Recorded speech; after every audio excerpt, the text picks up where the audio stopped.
I wish I had Naruto Shadow Clone Jutsu because it's definitely gonna take more than one of me to get this stuff done. I mean, come on. Hello. Whoa. Hey. Hello, everyone. It is me, Elise, and today I am making every single dish from Naruto. Naruto is a very popular anime, so if you don't know what it is, I don't know what to tell you. Naruto's favorite food is what?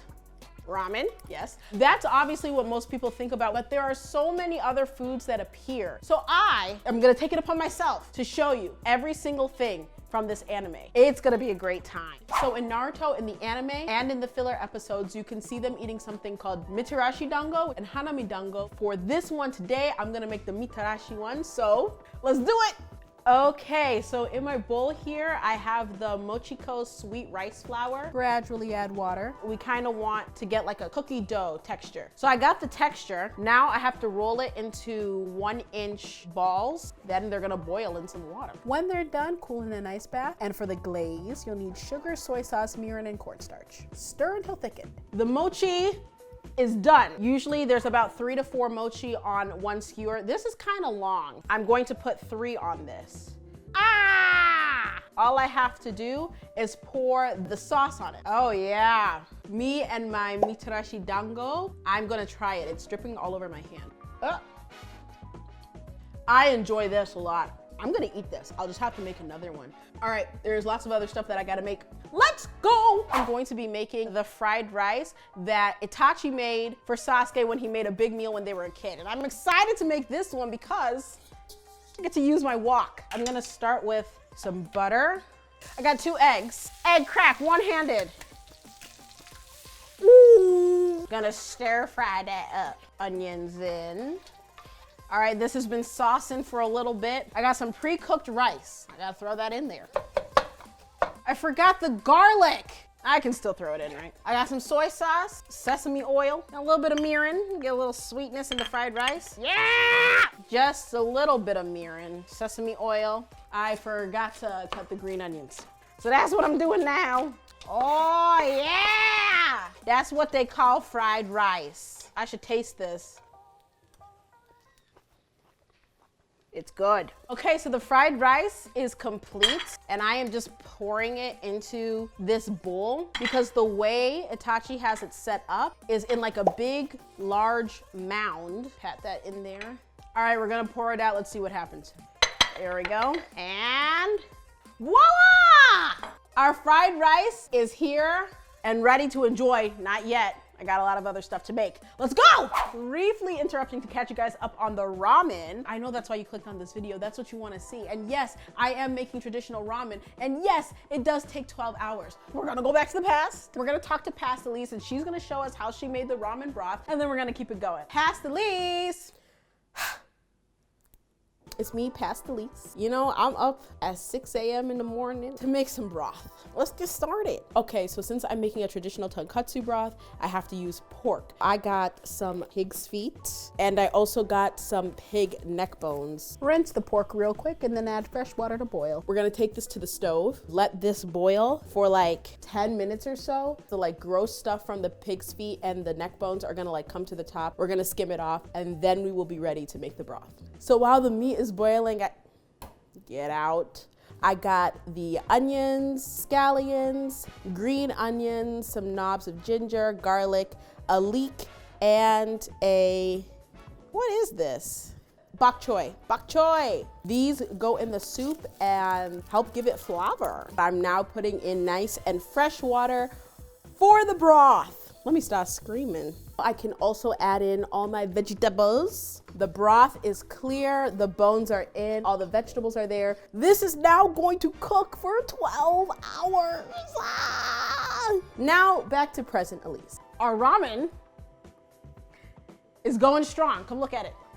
Mr. Ramen is doing what it's gotta do. All right, so now I'm gonna make the onigiri. This should be relatively easy. So I wet my hand. Now I'm just gonna mold the rice together. You gotta make like a triangle type shape. The shaping it isn't too difficult. At the car wash.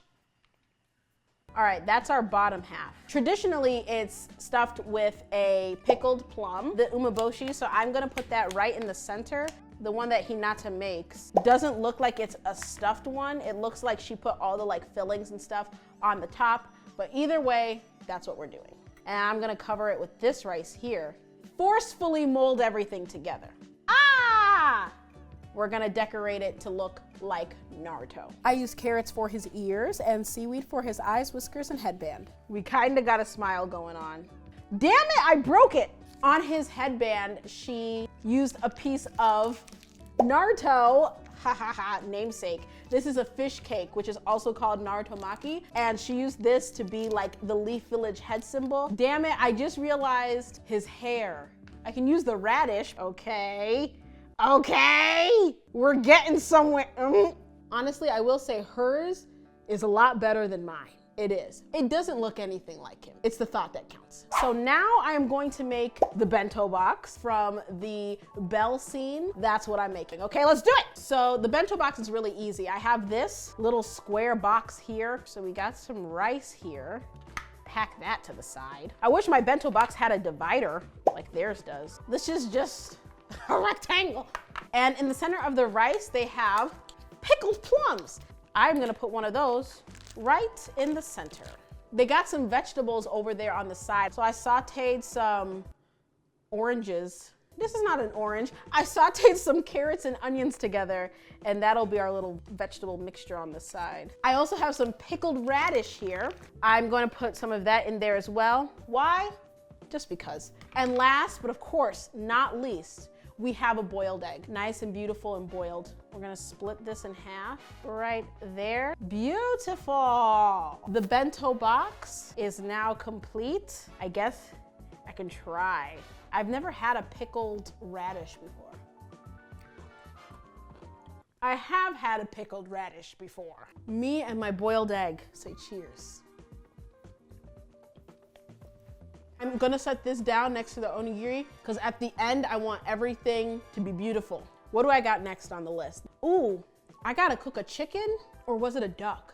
It was a duck, but I bought a chicken. So I took that thing and I seasoned it up, gave it a little rub. Then I put it in the oven at 350 degrees for like 40 minutes and it came out all nice and golden and tasted delicious, okay. I'm gonna do a little traditional yakiniku, okay. Naruto, Shikamaru, Choji, Ino, they always be at the barbecue. I'm trying to partake in that. I realized I probably can't light a fire inside the house, like a lit fire for real. So I just ended up using a grill pan, got my seasoned meat, put a little onions up on there, and then I grilled it just like they did at the barbecue. Y'all, I really be whipping it up in the kitchen and it tasted divine. All right, it is finally time. Everything with the ramen has been complete. I strained the broth after about 11.5 hours, and I also made a tare, which is used to season the broth and give it that nice deep umami flavor. I have all my things to assemble my Ichiraku ramen, the noodles, the eggs, the Naruto, the bamboo shoot, the green onions, the pork belly, the seaweed, the tare, the broth.